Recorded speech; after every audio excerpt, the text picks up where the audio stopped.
Welcome back. This is Become a Bat, and we're doing a bonus bat today. I'm your host, Tom. And I'm Mike. And today we're going to be talking about the new runs. It's been like a couple months almost since they came out, but scheduling issues have made it so we haven't really had much chance to talk about them until now.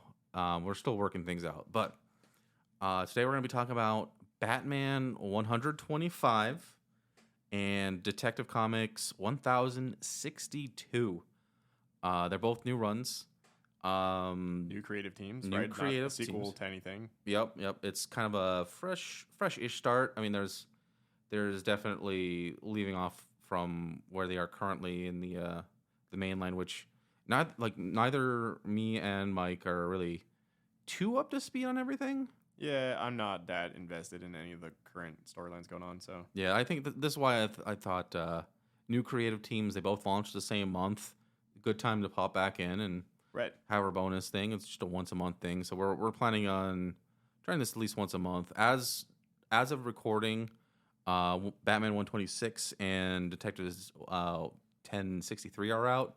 We haven't read them yet. I have them, so we'll Yeah, we'll read them. yeah, we wanted to record this one first and then kind of think of how it's going to go and then read those, and we'll get that out as soon as we can. Our original plan was to have our buddy Paul join us, but he's been super busy with work and other life things. So he's more familiar. I know he's more familiar with Chip Zdarsky and like the current teams. So Raphael Albuquerque or whatever. I know Raphael Albuquerque from his Blue Beetle days. Yeah. Oh, and Dave Stewart. I know that's a name too. Paul's been giving a lot of modern comic books that are not Batman, but are Mhm. by the creative teams that are writing modern Batman stuff. So Yeah. I know he'd be a really good person to have on here. Yeah, so we're not ignoring the new teams. We just we're gonna wait for Paul to get on so he can talk more passionately about them. Yeah. This is our first time talking about a new issue of Batman, something not from the Golden Age, and it's not a story we're very familiar with. I mean, it's still ongoing, so You know what I kind of want to do? Mm. I think you should read your synopsis, Mhm. and then I want to flip through this comic page by page very briefly and just make commentary on the art and like the modern touches. that would be great. Because there's a lot of things in here that would never exist in an old Batman comic because they're recreations of things that were done way later. Yeah, definitely. Yeah. All right, so yeah, I'll get on the synopsis. It's not going to be a super long one. Modern comics aren't as like dense as the Golden Age stuff is, and even the Silver Age. Since it's more like a smaller story stretched over many issues, they're not too self-contained. Well, yeah, and there's a lot more visuals. Yeah, too. yeah, It's not so simple. There's way more details. Yeah, if I can describe it, like the art is like wider, if that makes sense. Yeah. You know, you have a whole page can be just like one panel, rather than the Golden Age where it's more panel, structured. panel. Yeah. So let's get into the synopsis. Batman responds to a call about a hitman.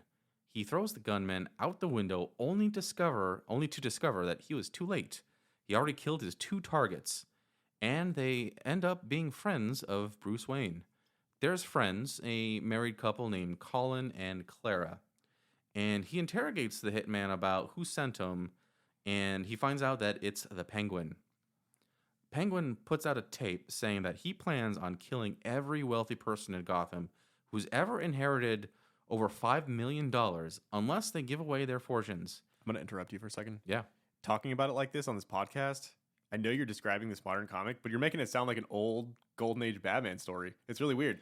That's tough to get out of. I don't know if I know want it to. is. Yeah. Like the story itself, the bare bones makes it feel like an old story. Yeah, that's what's great about Batman is that like even though like this is an issue that came out like barely a few months ago, Yeah, it's Batman just kind of eternal. It's timeless. that's true. Continue. Anyway, so Batman and Robin, who's this version of Robin is Tim Drake, they come to the conclusion that Penguin is going to gas up a gala.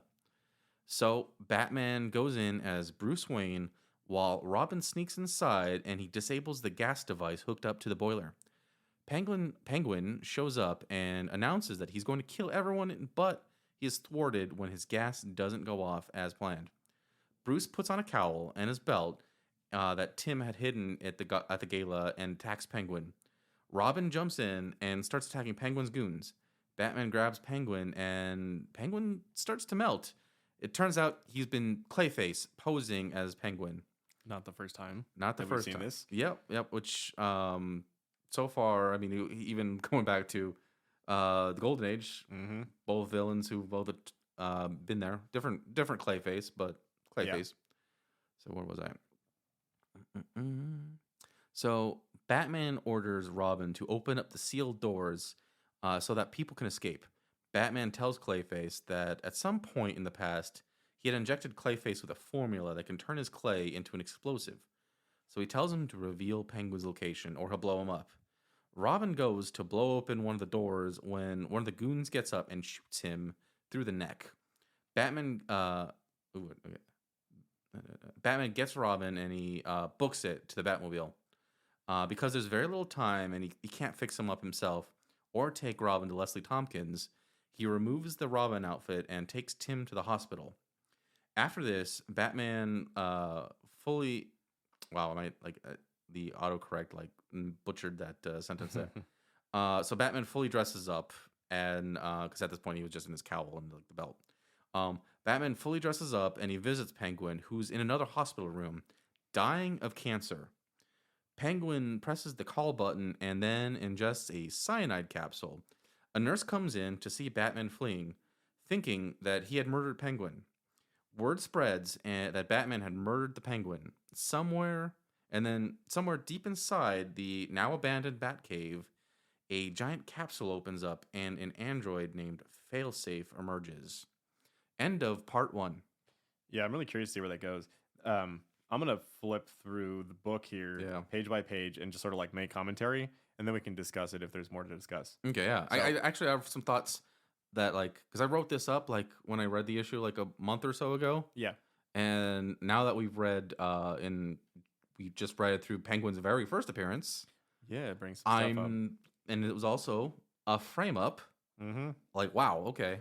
Yeah, that's pretty much my thought there. This is definitely a throwback. I mean, yeah, they just introduced a robot in the Batcave. So that's a little unique. But other than that, this is kind of a throwback to the older Batman stories, more classic Batman stories, because the story starts in the Batcave and they show you a clear shot where you can see the giant dinosaur, the Joker card, and the giant penny in the background, right? Which is not something that they've been doing a lot with modern comics.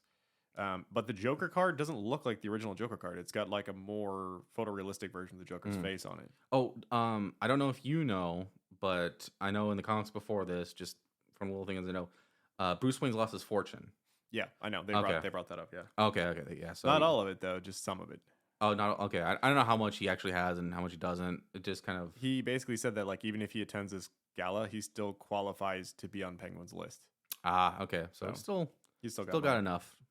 But, I mean, if anything, he had enough stuff to get his money. Oh, yeah. Get some money back. But, so anyways, we have this shot of the Batcave showing off all these things. And then, if you pay close attention, the way that the Batcave computer is set up very much resembles the 89 movie. Right? With it being up on a pedestal and having to, take a platform to get up to it. And then it shows 2 Batmobiles in the background, one of which is the 89 Batmobile and one of which is the Batmobile from Batman v Superman. Oh, cool. Yeah, they're obscured, but that's what they are totally.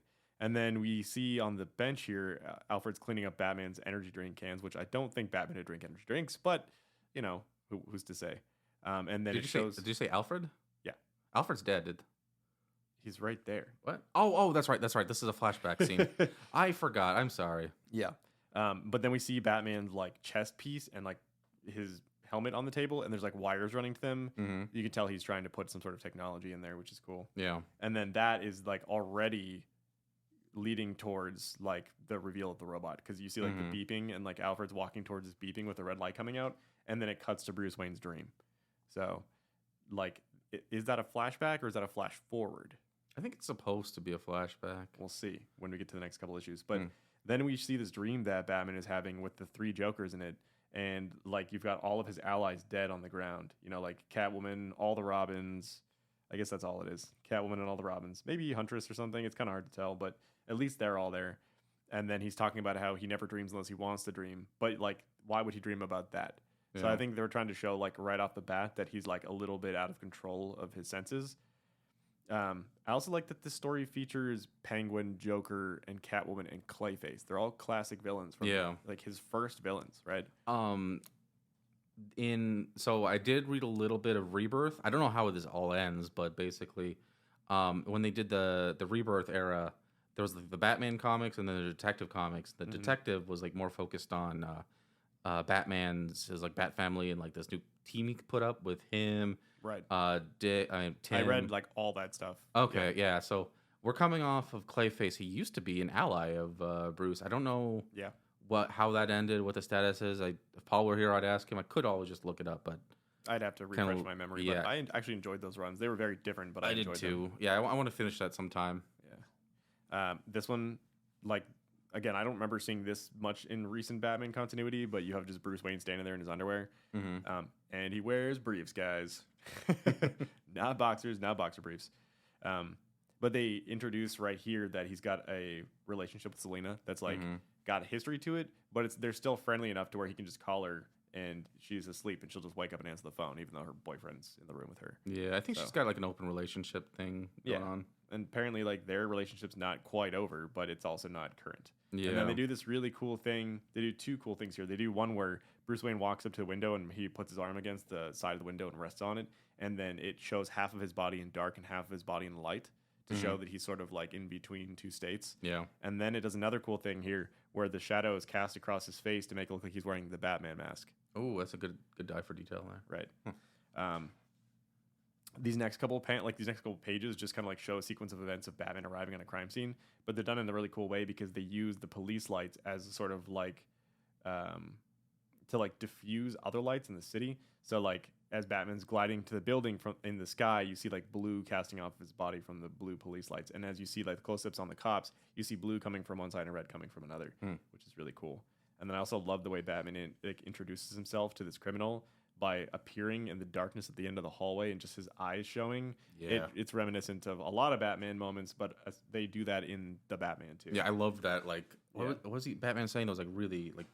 I saw that in a preview before this issue came out, and I'm like, yeah, this is super cool. Yeah, it was really good. And then like the criminal like pulling the gun on him, and then he immediately fires his grappling hook into the guy's hand to make the guy drop the gun, and then uses his own speed of running as well as like pulling the guy towards him to close the gap as fast as possible. And then he kicks the guy or punches the guy, it's kind of unclear, out of a window, and then leaves him hanging there on the side of a building, which is amazing. Then he makes his way downstairs to try to like save this couple, only to find them already dead. Yeah. And they do one of those Batman animated series sort of like, oh my God, like his eyes open really wide, which I love that kind of stuff. But it also, the couple are like holding hands. I don't know if you noticed that. I did. So it's unclear as to whether he actually killed them or whether it was something else. Right? Well, no. He definitely killed them. It's just that like they were kind of. But maybe they didn't die right away and they like held hands and then died slowly. Maybe. I think he like held him hostage. No, it was a hostage situation too. It was. Yeah. So I think he had him hostage before he killed him, and then he killed him. We have a very Frank Miller thing happen here where this guy is like hanging out the window by one arm from the grappling hook. And then instead of Batman pulling him up through the window, he just crashes through another window one story below and pulls the guy back in, which is really cool. And then starts screaming at him like, "Who sent you here?" You know, which also feels very Frank Miller-y. Yeah. And then we have this little sequence of the Penguin. They do this a lot in Batman comics and movies too, like where a villain records a video for somebody. You know, so that's nothing too impressive. But one thing I really noticed about this version of the Penguin is that he's drawn to resemble Danny DeVito's Penguin. Yeah. But he has all like the more modern trappings, like the way his costume is done. But he's got the flipper hands and he's got the sharp teeth. He definitely looks like that Penguin. Yeah, they definitely want him to be more that like freaky, like goblin mode. Yeah. Penguin. This Batman here in these comics too is living kind of a little more like casually, you know, it kind of more like how Robert Pattinson's Batman is living in the Batman, where he's kind of just living in the small little like workshop type thing too. Yeah, I get the feeling that he's like he's in a low point in his life, and it's about to get lower. It seems like that.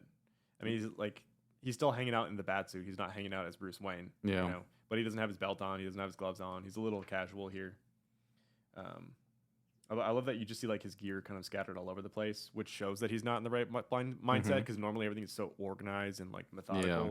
He's kind of just letting things go right now. Even the beginning, the flashback at the beginning kind of serves to show like how things were in better times, and now they're not. It's not. You know. Yeah.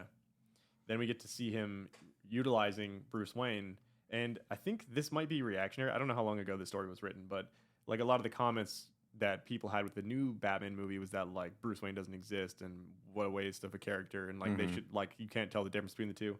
And here you very clearly have him being like, yeah, I need to be Bruce Wayne more because Bruce Wayne is a tool that I need to be able to take advantage of. Yeah. And then you see him go out on the town as Bruce Wayne and just go on a date, and then immediately ditch his date to go try to like Batman v Superman to try to go do something in the background and then show back up with her. So they really do make a point of showing how Bruce Wayne is a tool. And I like that him and Tim work so well together, that Tim is sort of like behind the scenes. He like puts the utility belt in the ceiling panel in the bathroom. Yeah, I love the dynamic between the two. They got a really, really good dynamic. And that's something I made a comment on too. And this is like, I really like the Batman and Robin dynamic. It feels right.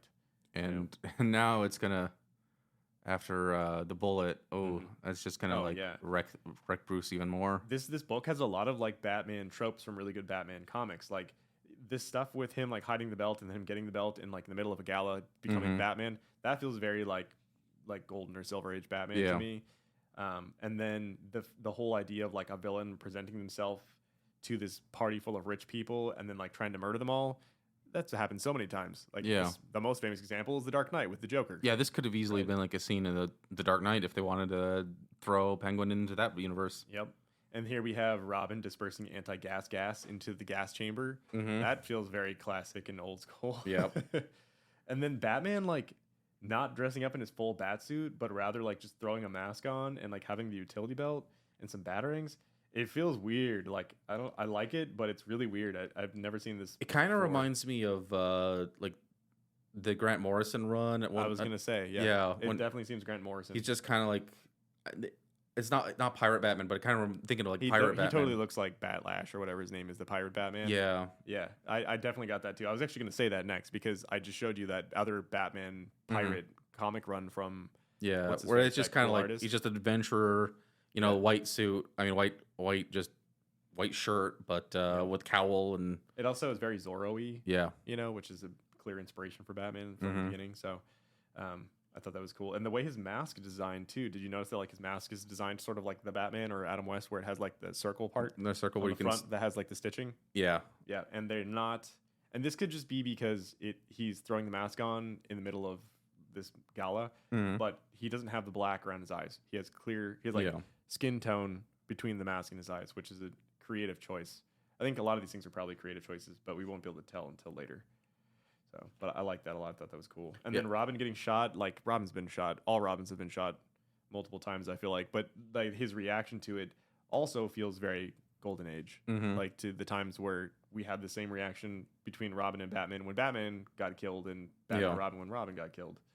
So I can only imagine that he's going through major PTSD right now. Yeah, like this in the one issue we read where in the Golden Age where Dick gets like really injured in the head, and Batman thinks he's dead. Like that one was like a whiplash from him being like on the top of the world, like things are going great, just sent him out, and then him like going into like a boiling like rage mode. This one he's already at a low point, and I think it's gonna just like make him go even lower. He doesn't go into you're looking at it right now. Does he like rage out, or he seems more focused on? He screams his name at the top of his lungs, and then he starts like running towards him. Yeah, I think at this point he knows like the mission's kind of like I gotta abort the mission. I gotta do everything I can to rescue Robin, because he actually in this one he was actually fortunate to be there and see it happen. Well, I think this plays into what you were saying, where like he and Clayface were allies for a while, because he makes a comment about how he's like, last time we interacted it wasn't great, but I did something to you to make it so that you're more explosive, so if you don't do what I say, I'm going to blow you up. And Clayface is like, really? I wonder like if that happened during that run, because it like also shows that like Bruce wasn't as trusting as he like let on. It might be, but then I love the fact that he trusts Clayface enough to know that he's going to respond well to his threat, and that he can literally just run off with Robin and leave everybody behind, that Clayface will protect them all from the falling debris. Yeah, which is exactly what happened. There's still a little bit of it left there, but like... Yeah, but still, in general, Clayface is like, okay, fine, I'll save these people. Yeah, it's complex. Yeah. Then you have like Batman driving with Robin in the vehicle as they're heading towards the hospital, and he's reminiscing about times in the past when Robins have been hurt and how he didn't do it right, and he should have done it right, and he's going to do it right this time. And it even shows how he has to like take Tim's body and like move it to another location. Yeah. You know, and how that haunts him because he couldn't just like do things correctly. Yeah, he's got to leave it in somebody else's hands, and he doesn't get to see who does it. Yeah. I also like the little details. Like when he runs over to Tim bleeding on the floor, he slaps like a giant Band-Aid thing over his throat where he shot. Yeah.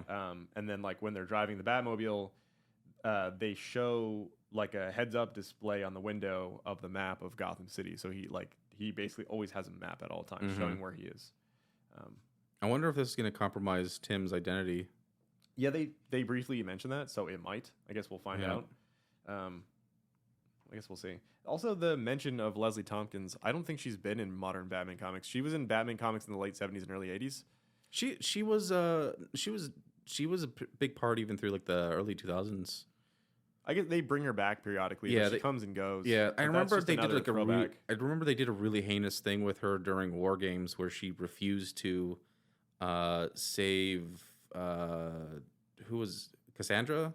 Yeah, not Cassandra. No, I think it was Cassandra. No, it was the blonde Robin. Oh, Stephanie Brown. Stephanie, yeah. The spoiler. She was dying or something, and she straight refused. It was a really bad issue. Here we have this conversation between Penguin, who's like in the hospital bed, and then Batman standing over him, and like basically he's saying like Clayface gave you up, you know, because he's not like truly a criminal. Like you should have hired somebody better. And then Penguin tells him that he's dying from mercury poisoning, and then they have this conversation back and forth where Penguin accuses Batman of being basically like rich and spoiled, you know, and like not being able to be who he is without his money. And Batman's just like, you were born with money too. Yeah. Like you're not one to talk. And then he's like, I was born with money, but no one ever listened to me, and I had to force people to listen to me. Even with all that money, I still had no power, you know. So I thought that was pretty cool. And then obviously he takes the pill, and then Batman dips right as he pushes the button to call in the hospital workers, and then they walk in on Batman, like basically trying to do like CPR, like get the cyanide out of him somehow, and think that he killed him, which forces Batman to jump out the window and like glide down to the streets below, which then leads into the whole like robot coming up out of the floor in the Batcave thing. I'm really interested to see where that goes. Like, why are we introducing this robot Batman?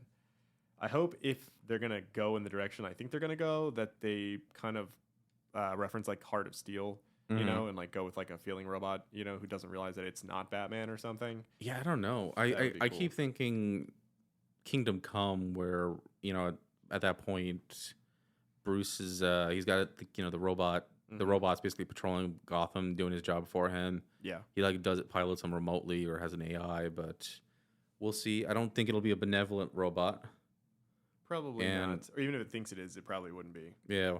We see that it was like hidden away in like a part of a Batcave. So I wonder if it was like something like a failed experiment, and now it's just kind of like a ghost of his past haunting him. It's got to be something like that. Or no, it does have to be something like that, because when it shows the flashback, it's there, but it hasn't erupted. And then now we're in current day with it still being there, and it finally comes up through like the floor, which means that they like paved over it or something. So be interested to see where that goes. That was the wrong one. You're good. The only other thing I was going to mention, what are you looking for? The mid-roll. Oh, there you go. Lower. Okay. Yeah, the only other thing I was going to mention is that like clearly the Penguin is a throwback to Batman Returns, but so is the introduction of having Catwoman in it as like a vital part of the story, and the way that Batman's gloves are designed, and like the showing of the Batmobile and the way the Batcave is designed. So, you know, say all that stuff over again, because I'm gonna just. Oh, okay. We did it too early because I forgot we had like more thoughts. You're fine. That was it. I was gonna say that, like, yes, Penguin's design is based off of Batman Returns, but little nods are in there as well. Like Batman's gloves are designed based on Batman Returns. They show the Batmobile from Batman in Batman Returns in the background, and then the way that the Batcave itself is set up in the flashbacks is reminiscent of Batman Returns. Yeah, just with the trophies thrown in. So yeah, I like I said, outside of that, I'm really enjoying that. I mean, like, is this going to be Penguin's final appearance? Probably in this run, but I do like that it's true to his first appearance in a very strange way. Yeah. Like, he's setting up Batman. He's using his appearance to deceive people in multiple ways. Mm-hmm. Yeah, I'm looking forward to seeing that. I'm seeing where the robot plays into it. I think that's it for that story. Yep. We're going to take a break, and then we'll get into Detective Comics 1062. So weird to say that. I know.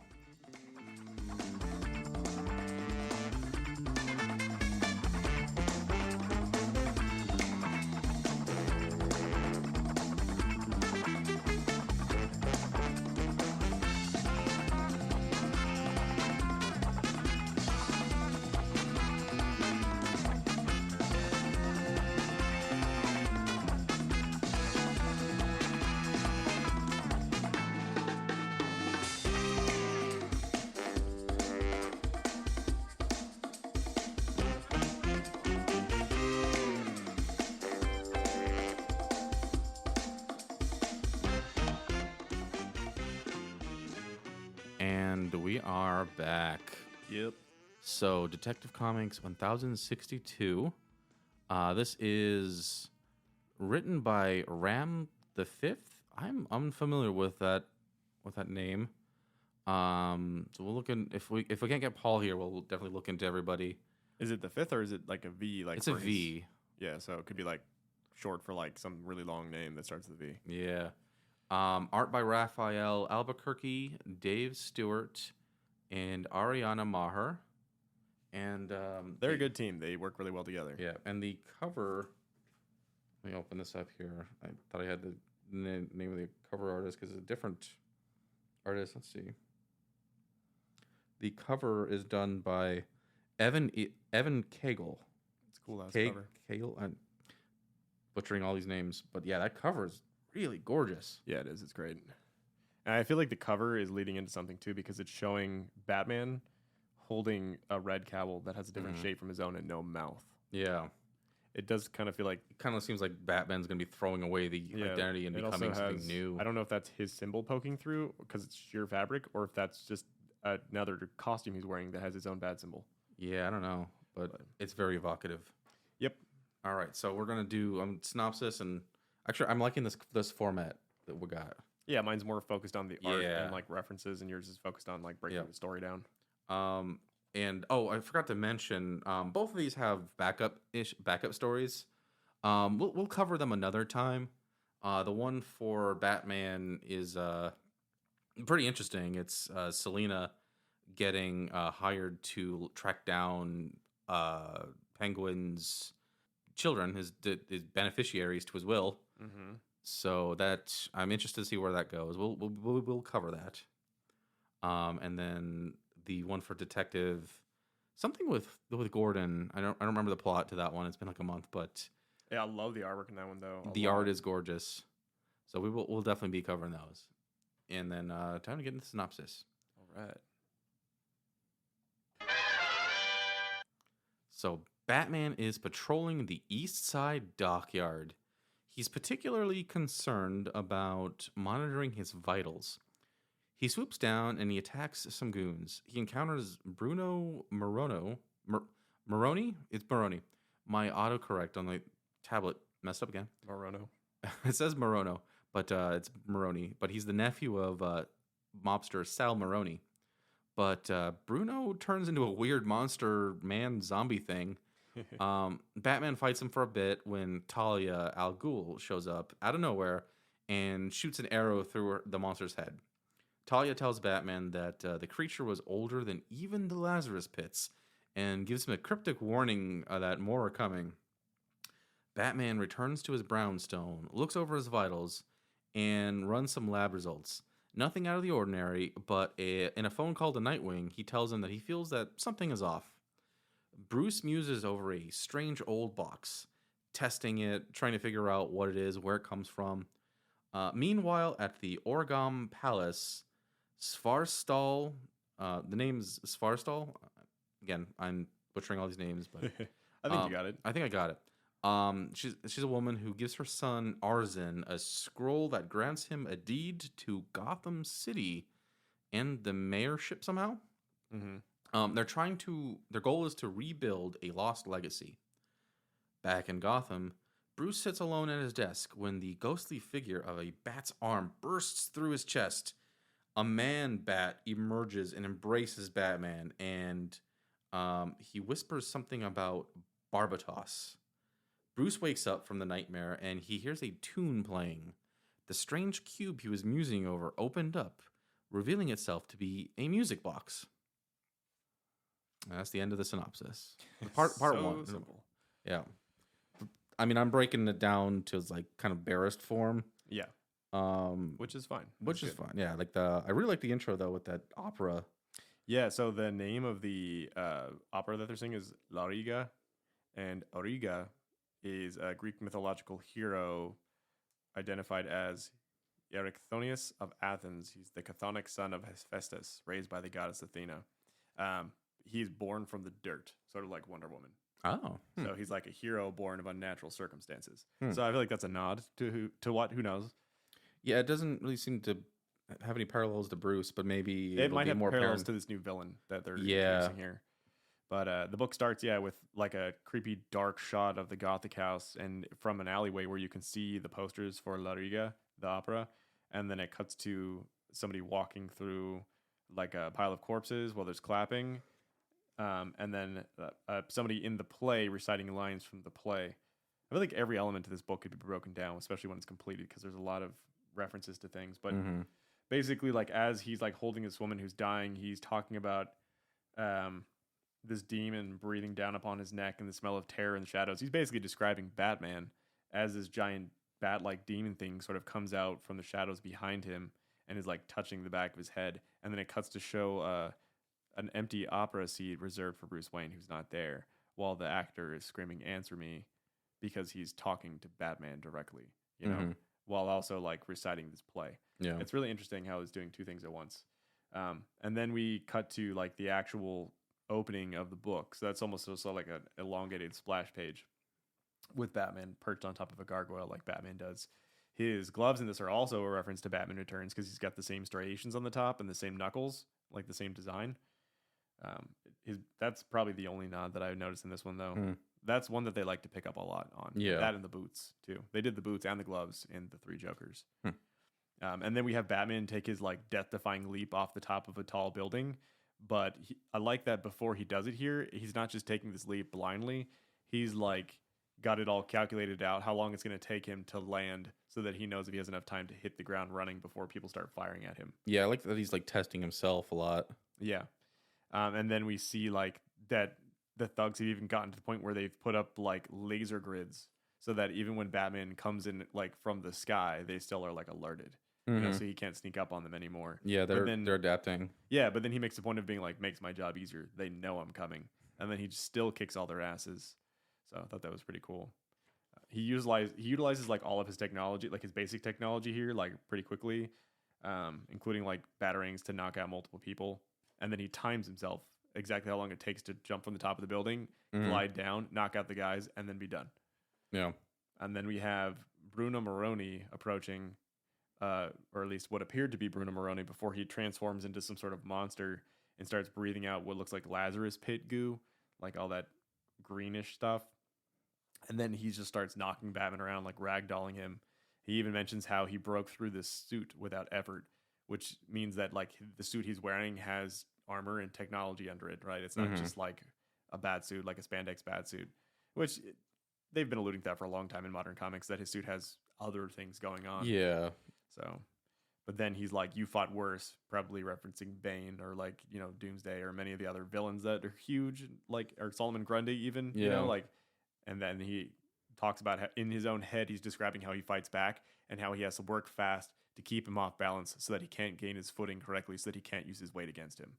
So he talks to himself like an MMA fighter in that instance, like how to keep yourself in an advantage and not be disadvantaged by your opponent.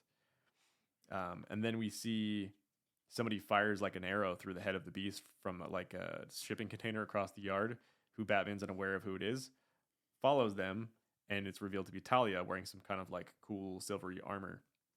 And then they have a conversation about how Batman has his method, you know, like his no-kill method and stuff, and like how he has to follow the law.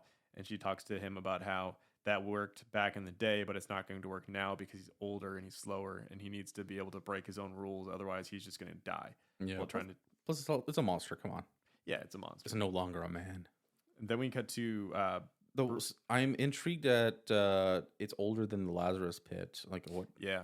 what is that all about? That's going to be interesting. I feel like they're going to get into the origins of the the material that fills the pit and where it comes from and what it means. Yeah, I wonder if like those Farstal people like have some ties to Ra's al Ghul and all that. Probably like the original, Yeah. like the original people who became the League of Assassins, maybe. But that whole thing too, also that like cult or whatever, or culture, whatever you want to call it, like the group of people or secret society. It reminds me of like the Court of Owls and the League of Assassins. That's like another recurring Batman theme, is having like these secret societies that no one knew about, or Saint Dumas, like the Order of Saint Dumas. Yep. But then we cut to Batman doing some detective work here. He's in a little laboratory. He's looking at blood samples under a microscope, his own blood samples, running his own tox screenings and lab results, trying to figure out if something has been passed on to him from this wound that he endured from this giant monster. Everything is coming back normal, but then he just decides to call Dick and have a conversation with Dick while he's out patrolling rooftops in Bloodhaven. And Dick immediately realizes that like Bruce thinks something's wrong with him, that he thinks that something's been passed on, that he's infected in some way, shape, or form, because he can tell just from like the way he's talking, I got what he's talking about. I got the feeling that it's more something he's been concerned about, like weighing on his mind for a little while before this fight. Maybe, but then the fact that like as soon as he gets hit, and right where he gets hit is when he makes the comment about him breaking through the suit right away. And then when it cuts to him in the lab running the blood results, he's touching himself in the same spot in the ribs where the punch hit him and it broke through the armor. So I feel like there's a connection, but maybe it's something he's been worrying about for a while too. I also like there's a really small panel right here, right before it shows Bruce running on the treadmill, where you see like all these little icons on a screen, and all the icons reflect different Bat Family team members. Yeah. It's so he basically can just like click on an icon that corresponds with their symbol and then be in instant communication with them, which I thought was pretty interesting. Yeah, I'm liking seeing like the little touches on how like the Batman works and all the logistics. Well, and then here it's shown that like Nightwing has the same gloves as Batman, so probably everybody on their team wears the same Batman Returns style gauntlets. Where the top of the hand, like the back of the hand, is a little tiny screen that they can use to see each other. Yeah. So that's pretty cool too. So tapping those buttons that correspond to them lights up a screen on the back of their hand that they can use to communicate. Right. Thought that was awesome.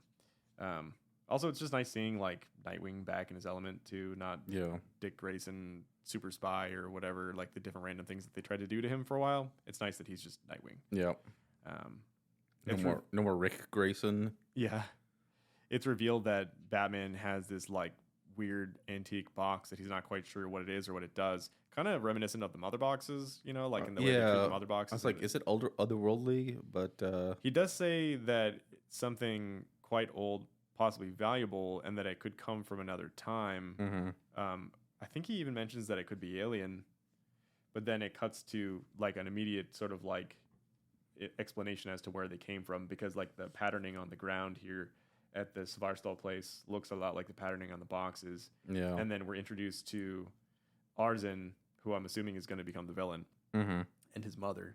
And this conversation between them, and like the fact that he's like going out to Gotham City with this purpose because he owns the Gotham City. He's the prince of Gotham, if you will.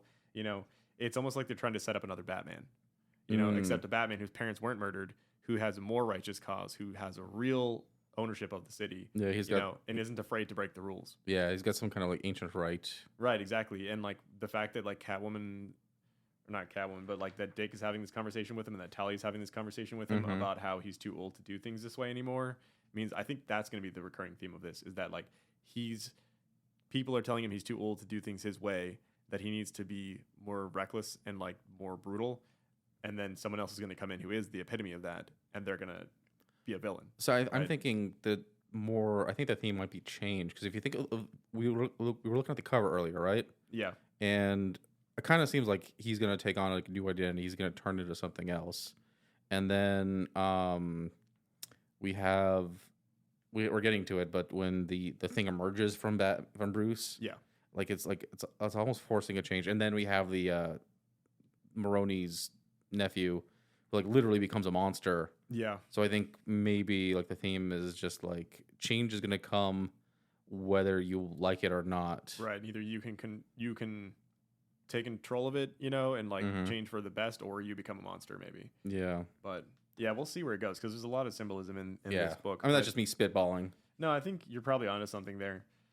That's simplifying it a little bit, but I think that's probably good because I think they're trying to do a lot of things all at once. Yeah, I mean, this is issue 1 out of whatever, so they're throwing a lot of seeds. Yeah. Then we see one of the I forget. I don't remember what his name is. Let's see if it says it on here. Mr. Gale, one of the couple people who works with Arzen, who his mother said was already sent to Gotham ahead of time and has been like paving the way for him. And he's basically playing like a Penguin type character. You know, he's like a head of some sort of criminal mob. Yeah. But then when people call him out on his shit, he just has them all murdered. You know, so he's definitely like a cutthroat. Yeah. And then he just tells them to like clean it up and burn all the bodies and like disguise everything. And this is the panel you were talking about here, where Bruce is like napping. And he like fell asleep in a chair, and then no longer has control of his dreams like he said he does, because then he is like awoken / not awoken. He's like having a nightmare, but in his dream, it feels like he's awake, where like this giant like humanoid bat hand comes through his chest, and then the whole bat creature sort of like emerges from his body and starts having a conversation with him. Not unlike Batman Ego, where he's having a conversation. I need to reread that. Yeah. But this creature refers to itself as Barbatos. Or if not referring to itself as Barbatos, it says Barbatos. It nails in the deep. Because it's referring to like the bat demon Barbatos, which was in Dark Knight's death metal and stuff like that. It's probably not a direct reference to that, but it's not the first time that they've mentioned that there's like some dark bat god that like speaks to Bruce, you know? Or like speaks to his subconscious maybe, you know? And that's why he like utilizes that imagery. And then he wakes up from his dream, and there's like a music box sitting on the counter, and it starts playing music while like this little boy dances with a skeleton on top of it, which I have no idea where that's going, but I think it might have something to do with Svarstall, and it probably does. Like, or maybe it's like a dance with death, you know? Maybe it's that simple, because he's about to have his dance with death as he tries to fight this other like vigilante character who he sees as a villain, who sees himself as the better version of Batman. Maybe it does kind of maybe also remind me of Azrael. Yeah. Though that one was Azrael's from Saint Dumas, right? I think yeah. And like, but Azrael he brought into the fold, and this is like something that's going to happen, right? Whether he likes it or not, and he's got to deal with it. Yeah, I definitely see shades of Court of Owls in there. Like, we'll see how far it goes in that direction. I definitely see Azrael in there. You know, again, like, and even this outfit that he's holding on the cover here, this like weird alternative bat suit, it's red. Azrael wears red. Yeah. You know, and Anarchy, I see Anarchy in there too, because all those characters are that sort of like other vigilante from somewhere else coming to save Gotham type of character. Even Henry Ducard / Ra's al Ghul was played off that way in Batman Begins for a while. He was, yeah. Yeah. Well, we already have the next issues, so we're going to try to record that episode hopefully next week. I'm really looking forward to seeing where this goes, so... Should be fun. You might know, we don't know as of this recording, but we'll get there. Thank you so much for listening. This is Tom. And I'm Mike. And you're listening to Become a Bat. Later, guys.